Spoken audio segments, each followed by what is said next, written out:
एक छोटे से पहाड़ी कस्बे के किनारे एक पुराना और गहरा दरिया बहता था, जिसे लोग खामोश दरिया कहते थे।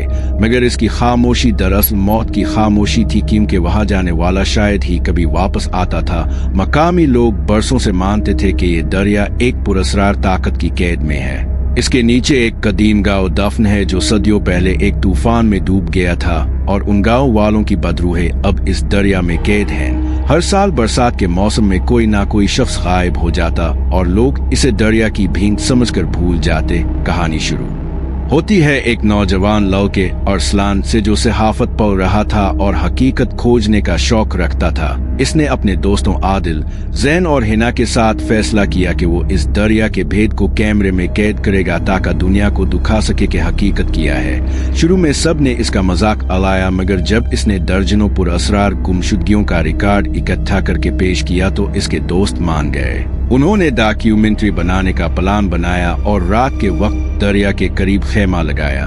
पहली रात सब कुछ ठीक लग रहा था, लेकिन आधी रात को दरिया के पानी से अजीब सरगोशियां सुनाई देने लगे, जैसे कई लोग बैक वक्त कुछ पढ़ रहे हो। हिना ने कांपते हुए कहा, यह हुआ की आवाज है, मगर आदिल ने रिकॉर्डर चलाया तो साफ सुनाई दिया कि ये आवाजें इंसानी थी।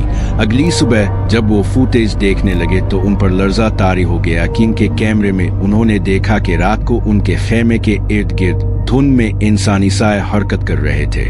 मगर असल खौफ इस वक्त हुआ जब उन्होंने पानी पर कैमरा डाला। कैमरे में दरिया के नीचे एक डूबा हुआ गांव नजर आया। घर, दरख्त और इंसानों की लाशें जैसे वक्त के साथ जिम गई। अरसलान ने कहा, यह सबूत है कि दरिया के नीचे कोई बस्ती है। वो सब पुरजोश थे, मगर इसी रात उन पर कियामत टूट पड़ी।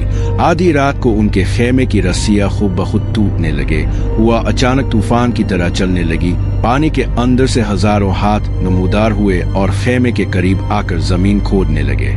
हिना खौफ से चीख उठी और भागने लगी, मगर इसके सामने एक औरत का साया नमूदार हुआ, जिसके बाल पानी की तरह बह रहे थे और आंखें अंगारों की तरह जल रही थी। वो औरत लरसती आवाज में बोली, हमें क्यों जगाया? और फिर अचानक हिना को अपनी तरफ खींच लिया। बाकी तीनों दोस्त हिना को बचाने के लिए भागे, मगर जैसे ही उन्होंने औरत को छुआ, उनके जिस्मों में बर्फ की खंदक उतर गई और वो जमीन पर गिर गए। जैन ने मुश्किल से हिम्मत करके कहा, हमें वापस जाना होगा, मगर अरसलान जिद पर उड़ा रहा कि ये सब हमें दुखा रहा है कि हकीकत कितनी बड़ी है। आदिल ने भी साथ देने की कोशिश की, मगर तभी अचानक पानी से एक खौफनाक चीख निकली और पूरा इलाका हिलने लगा, जैसे जलजला आ गया हो। इस चीख के साथ पानी सुरख होना शुरू हो गया, जैसे खून दरिया में बह रहा हो। सब चीख पड़े, मगर देर हो चुकी थी। उनके इर्द गिर्द साए जमा हो गए। वही डूबे हुए गांव वाले, उनके चेहरे फटे हुए, आंखें खाली खोखली, हाथ आगे बढ़ाए हुए, जैसे वो जिंदा लोगों को अपने साथ ले जाना चाहते हो। हिना गायब हो चुकी थी। अरसलान ने कैमरा उठाकर चीखते हुए कहा, यही है हकीकत, और फिर पानी में कूद गया। आदिल और जैन ने इसे पकड़ने की कोशिश की, मगर हजारों हाथ उनके पैरों से लिपट गए। आदिल पानी में घसीट लिया गया और जैन बमुश्किल भागकर पहाड़ी पर चढ़ गया। सुबह होने पर गांव के लोग इस मकाम पर पहुंचे तो वहां सिर्फ टूटे हुए खेमे, एक कैमरा और खून से भीगी हुई डायरी मिली। डायरी के आखिरी सफ़े पर अरसलान के अल्फाज लिखे थे, ये दरिया जिंदा है, ये सिर्फ पानी नहीं बल्कि एक कैद खाना है। जो एक बार यहाँ आया वो हमेशा के लिए इसका हिस्सा बन गया। गांव वाले इस वाक़ये के बाद और भी खौफजदा हो गए और किसी ने भी वहां जाने की जुर्रत ना की। मगर कहानी यही खत्म नहीं हुई।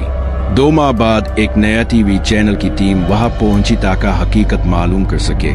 उन्होंने ड्रोन से दरिया का सर्वे किया और ड्रोन के कैमरे में साफ दिखाई दिया कि पानी के अंदर 4 नौजवानों के चेहरे हैं जो मदद के लिए हाथ बढ़ा रहे हैं। वही अरसलान, आदिल, जैन और हिना। मगर अगले ही लम्हे कैमरा बंद हो गया और ड्रोन गिरकर तबाह हो गया। टीम ने ये फुटेज मीडिया पर चलाई, मगर अगली ही रात पूरी टीम भी गायब हो गई। तब कस्बे के बुजुर्गों ने फैसला किया कि दरिया के किनारे एक लोहे की बाड़ लगा दी जाए ताकि कोई वहां ना जा सके। मगर आज भी तूफानी रातों में जब बारिश दरिया में शामिल होती है तो पानी के साथ इंसानों की चीखें गूंजती हैं। कभी हिना की मदद की पुकार, कभी अरसलान की जिद्दी आवाज, यही हकीकत है, और कभी नामालूम लोगों के रोने की सदाएं। इस दरिया का भेद आज भी जिंदा है वो बदरूहें आज भी कैद हैं और नई रूहों को अपने साथ घसीटने के लिए तैयार हैं। यही खामोश दरिया का खौफनाक राज है, जो दरअसल कभी खामोश नहीं